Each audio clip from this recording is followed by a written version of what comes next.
कहती है कि दक्षिण प्रशांत में एक रहस्यमय द्वीप है जहां पूरी आबादी महिलाएं हैं।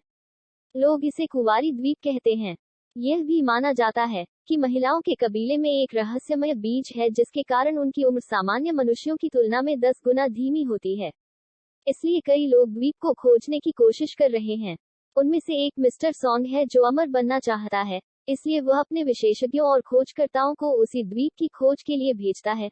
वांग एक समाचार रिपोर्ट सुनता है जिसमें समाचार द्वीप के रहस्य के बारे में विस्तार से बताया गया है कि अब तक अभियान में भाग लेने वाले कोई भी खोजकर्ता अब तक जीवित नहीं रहा है, केवल एक व्यक्ति ने द्वीप पर पैर रखा है।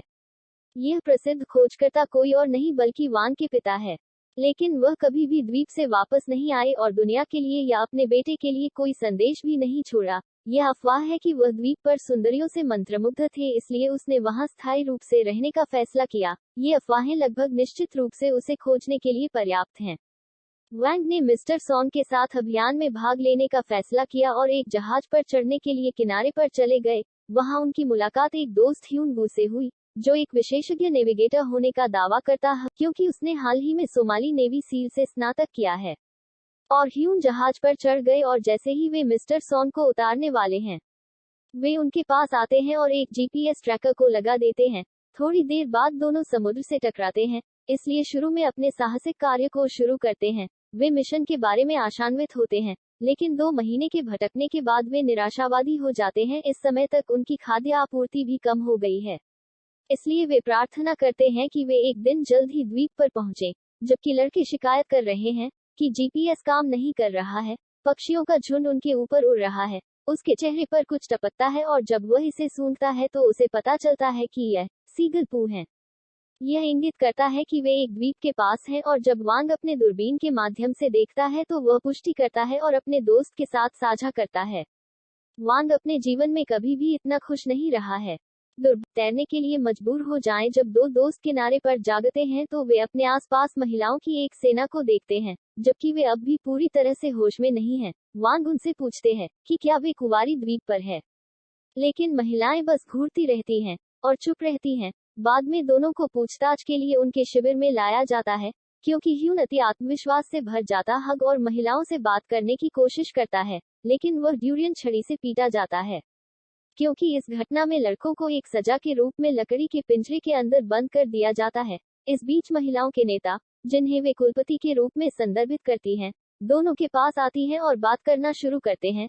उन्होंने उल्लेख किया है कि पिछले 500 वर्षों में केवल कुछ मुट्ठी भर लोगों ने द्वीप के नियमों का उल्लंघन किया है, लेकिन अनुभवी नेविगेटर ह्यून अविश्वास में है कि यह लड़कियां इतनी लंबी अवधि के लिए जीवित रही है, और मजाक में पूछता है कि क्या वे वास्तव में अमर हैं। हालांकि कुलपति और उनकी महिलाएं उन्हें पीछे छोड़ देती है और महिलाओं के बाहर होने के बाद वे अपने रास्ते पर जाती हैं।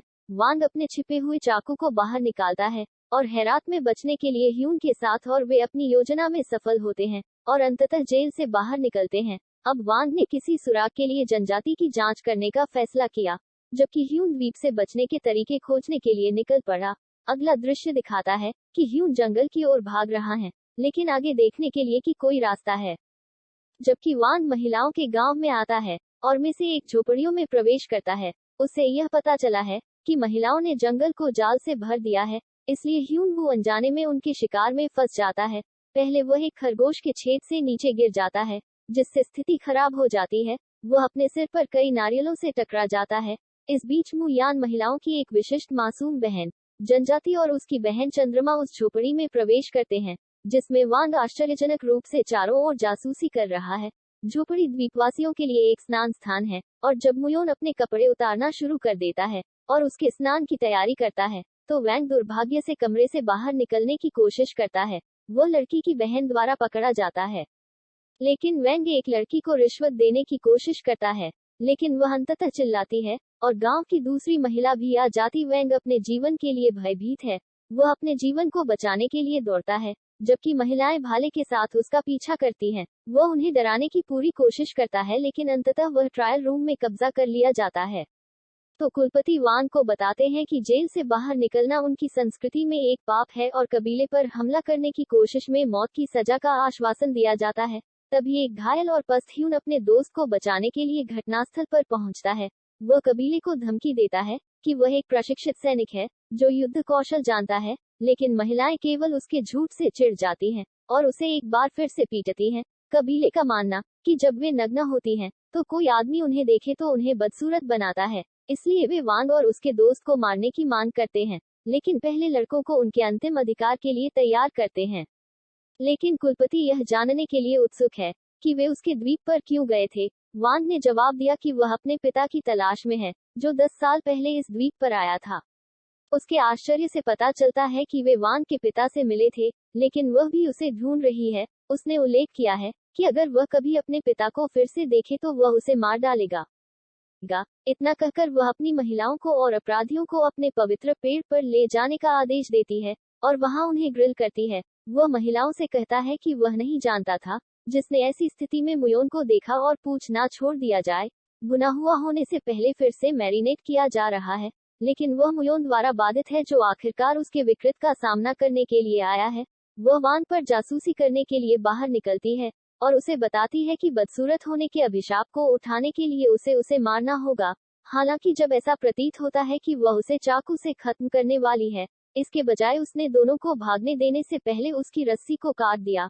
मासूम मुयोन ने दावा किया कि वह वैंग से नफरत करती है, लेकिन साथ ही वह नहीं चाहती कि वह उसकी वजह से मर जाए। दुर्भाग्य से लड़के उसे ले लेते हैं। जंगल में जाल होने के कारण वे अगली सुबह वांग और ह्यून को एक बार फिर से पकड़ लिया जाता है और पवित्र पेड़ के सामने बांध दिया जाता है। महिलाओं ने विभिन्न प्रकार की सामग्री तैयार की और लड़कों को मैरिनेट करने और भूनने के बाद उन्हें खाने के लिए आग जलाए, लेकिन जब कबीले की महिलाओं में से एक चन्हुआ समुद्र में डूब जाती है, जबकि महिलाएं किनारे की ओर दौड़ती हैं, तो लड़के अपनी तंग रस्सियों को जलाकर भागने का मौका लेते हैं। वे भी यह महसूस नहीं करते हुए कि उन्होंने पवित्र पेड़ में आग लगा दी है। अगले दृश्य अपने दोस्तों को समुद्र में संघर्ष करते देख दर्द में रोती हैं। 2 सेकंड में वैंग ने अपना विचार बदल दिया और डूबती हुई लड़की की मदद करने का फैसला किया, बिना उस समय के बारे में सोचे जब द्वीपवासी उसे और उसके दोस्त वांगो को मारना चाहते थे। वह किनारे पर जाता है और समुद्र में तैरता है। जब वह उसे वापस किनारे पर लाता है तो ह्यून कार्रवाई में कूद जाता है और बेहोश चानहुआ पर सीपीआर तैयार करता है। सौभाग्य से वह फिर से सांस लेना शुरू कर देती है और महिलाएं लड़कों की सराहना करती हैं। बाद में वैंग और तियान को एक बार फिर कुलपति के सामने लाया गया और महिलाएं चाहती है कि उसका नेता लड़कों को माफ कर दे, क्योंकि उन्होंने इस बिंदु पर उनकी जान बचाई है। वह पहले से ही ह्यून के लिए भावनाओं को विकसित करना शुरू कर चुकी है। कुलपति भी लड़कों को क्षमा करने के बारे में सोचते हैं, लेकिन सिर्फ तब उसे सूचित किया जाता है कि उनके पवित्र वृक्ष को जला दिया गया और नष्ट कर दिया गया। यह जानने के बाद कि इस घटना के पीछे वांग और तियान है, कुलपति ने उन्हें तुरंत निष्पादित करने का फैसला किया। हालांकि मुयान और चानहुआ ने सुझाव दिया कि वे लड़कों को एक आखिरी मौका देते हैं। परिणामस्वरूप कुलपति अनिच्छा से उन्हें पेड़ को बहाल करने के लिए 3 महीने का समय देता है। अगर पेड़ नहीं उगा तो वे जीवन में वापस नहीं आएंगे। वे अगले दिन बेरहमी से मारे जाएंगे और तियान लकड़ी का कोयला चमकाने की पूरी कोशिश करेंगे और समय बीतने के साथ इसे पानी देंगे, क्योंकि लड़के महिलाओं के करीब हो जाते हैं, क्योंकि वे अपने रोजमर्रा के जीवन में उनकी मदद करते हैं। उनके आधुनिक उपकरण और तकनीक वैंग और तियान बड़ी मछलियों को पकड़ते हैं और उन्हें सब्जियां उगाना सिखाते हैं। इस बीच चानहुआ ह्यून को पकड़ने की पूरी कोशिश करती है। एक दिन जब वांग अपने जीपीएस पर एक संकेत खोजने की कोशिश करता है, तो वह एक वाइपर को म्यून के पीछे दुबका हुआ देखता है। वह तुरंत हरकत में आता है और उसे बचाता है, क्योंकि दोनों एक रोमांटिक तरीके से लेटते हैं। म्यून से पता चलता है कि सांप वास्तव में उसका पालतू जानवर है। अगले दिन वैंग और तियान उस रात के बाद से उगने वाले पवित्र पेड़ को खोजने के लिए उत्साहित हैं। सभी द्वीप महिलाएं लड़कों के साथ एक दावत के साथ जश्न मनाती हैं और एक साथ नृत्य करती हैं। वांग ने मोयान को शांति से नाचते हुए देखा और टिप्पणी की कि जीवन का मूल्य है समय की लंबाई के बारे में, बल्कि उस चीज के बारे में जो आपके जीवन की रक्षा के लायक है। फिर वह नोट करता है कि वह भाग्यशाली है कि उसे मिल गया है, क्योंकि वह मुयोन और उसके जनजाति की रक्षा करना चाहता है। कुछ समय बाद मुयोन वांग के पास जाता है और उन्हें उनके इतिहास के बारे में पूछताछ करता है। जनजाति वह साझा करती है कि बहुत समय पहले एक अखिल महिला जनजाति थी, जिसे डायन जनजाति के रूप में जाना जाता था, जिसे उन्होंने पार्थिनोजेनेसिस द्वारा पुनः उत्पन्न किया था। वे आदिम मनुष्यों के बीच प्रकृति के सबसे करीब जनजाति थे, जो बीज युवान की रक्षा के लिए जिम्मेदार थे, जिसमें जीवन के रहस्य शामिल थे। उनका मिशन था प्रकृति और जीवन के बीच संतुलन की रक्षा करें। हालांकि जैसे जैसे मानव बस्तियों ने हत्या के लिए अपनी प्यास बढ़ाई और एक दिन उन्हें अंततः बीज युवान के बारे में पता चला, इसलिए कबीले के मुखिया के बीज की रक्षा के लिए डायन जनजाति पर एक नरसंहार जैसा शिकार किया गया। सबसे छोटे दिया जनजाति की महिला और उसे जहां तक संभव हो भाग जाने के लिए कहा। लड़की ने अपने पूरे परिवार को मारते हुए देखा, लेकिन जैसा कि बताया गया कि वह एक निर्जन द्वीप पर उठने के कुछ समय बाद ही वहां से भाग गई और देखा कि उसके द्वारा लिए गया बीज अंकुरित होने लगे थे। उस जगह पर निर्जन द्वीप धीरे धीरे जीवन से भरा हो गया। धीरे धीरे लड़की बड़ी हो गई और द्वीप पर एक नया डायन कबीला फला फूला, जो युवान बीज मुयोन की रखवाली करता रहा। फिर पता चलता है कि युवती कोई और नहीं बल्कि कुलपति है और वे डायन कबीले की वंशज है। अगली सुबह वह वैन को उस स्थान पर ले जाती है जहां उसने अपने पिता को आखिरी बार देखा था।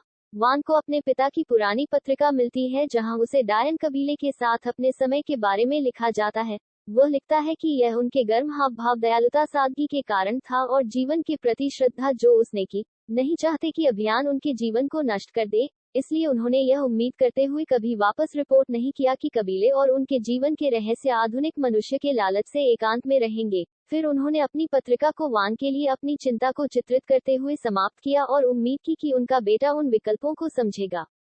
अगले दृश्य में वान को पता चलता है कि उसे क्या करना है और जीपीएस ट्रैकर को नष्ट कर देता है, लेकिन इससे पहले कि वह और ह्यून दूर जा सके, वे जीपीएस से एक बीप सुनते हैं जो यह दर्शाता है कि यह अभी भी काम कर रहा है। श्री गीत को द्वीप के बारे में अधिसूचित किया गया है। लड़के फिर कुलपति के पास जाते हैं और वे उसे तुरंत द्वीप छोड़ने के लिए चेतावनी देते हैं, क्योंकि श्री गीत और उसके साथी पुरुष बीज प्राप्त करने के लिए अपने रास्ते पर हैं। मिस्टर सॉन्ग अपने दल के साथ आता है और अपने 4 आदमियों को द्वीप की जांच करने का आदेश देता है कि वे गांव में पहुंचते हैं, लेकिन वे उन खूबसूरत महिलाओं को देखकर आश्चर्यचकित हो जाते हैं जिनकी हम महिलाओं को इस पर देखने की उम्मीद नहीं कर रहे थे। महिलाओं के द्वीप के आगे महिलाएं अपनी भूमिका निभाती हैं, पुरुषों को नशे में लाती हैं और सफलतापूर्वक उन्हें बाहर निकाल देती हैं।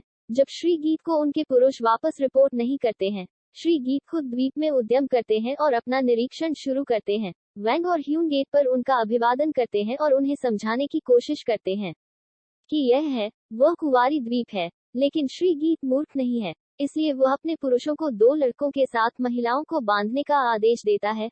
फिर वह कुलपति को धमकाता है और उससे जीवन का रहस्य पूछता है ताकि वह उनकी तरह अमर हो सके। जब वह मिस्टर सॉन को मना करती है तो उसे को मारने की धमकी देता है, जिसके परिणामस्वरूप महिलाएं अनिच्छा से मिस्टर सॉन्ग और उसके पुरुषों को उस जगह पर ले जाती हैं जहां उन्होंने युवान बीज छिपाया है।